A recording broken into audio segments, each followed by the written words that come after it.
భారత్లో శరవేగంగా వృద్ధి చెందుతున్న క్విక్ కామర్స్ విభాగంలోకి అమెజాన్ సైతం ప్రవేశించింది. బ్లింకిట్, జెప్టో వంటి క్విక్ కామర్స్ ప్లాట్ఫామ్కు పోటీగా అమెజాన్ తేజ్ పేరుతో 15 నిమిషాల్లోపు నిత్యావసరాల డెలివరీ సేవలను తొలుత పైలట్ ప్రాజెక్టుగా బెంగళూరులో ప్రారంభించింది.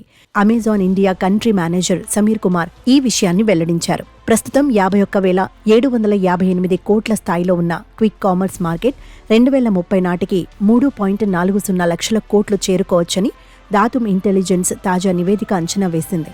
క్విక్ కామర్స్ విభాగంలో 46% మార్కెట్ వాటాతో బ్లింకిట్ అగ్రస్థానంలో ఉండగా జెప్టో 29% మార్కెట్ వాటాను చేజిక్కించుకుంది. స్విగ్గీ, ఇన్స్టామార్ట్ 25% మార్కెట్ వాటా కలిగి ఉంది.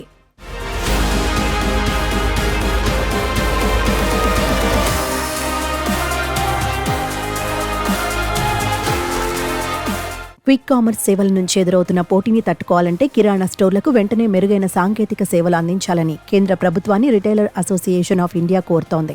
క్విక్ కామర్స్ సేవలను ఇప్పటికే స్విగ్గీ, బ్లింకిట్, జెప్టోలు ప్రారంభించాయని, దీంతో కొనుగోలుదారులు ఇంటికే పరిమితమయ్యే అవకాశాలున్నాయని, ఇప్పటికే కిరాణా దుకాణదారులు తీవ్ర ఒత్తిడిని ఎదుర్కొంటున్నాయని, నూతన కస్టమర్ల అవసరాలను తీర్చడానికి చాలా ఇబ్బందులు ఎదుర్కొంటున్నట్లు, ఇప్పుడు క్విక్ కామర్స్ కూడా ప్రవేశించడంతో వీటిపై పిడుగుపడినట్లు అయిందని ఎఫ్ఐఆర్ఐ ప్రతినిధి మిశ్రా తెలిపారు. కిరాణా స్టోర్ల కంటే క్విక్ కామర్స్ సంస్థలు అధికంగా రాయితీలు ఇస్తున్నాయని, అతిపెద్ద గిడ్డంగులు, అధిక కస్టమర్లు కలిగి ఉండటంతో వీటిపై ప్రతికూల ప్రభావం పడనున్నదన్నారు.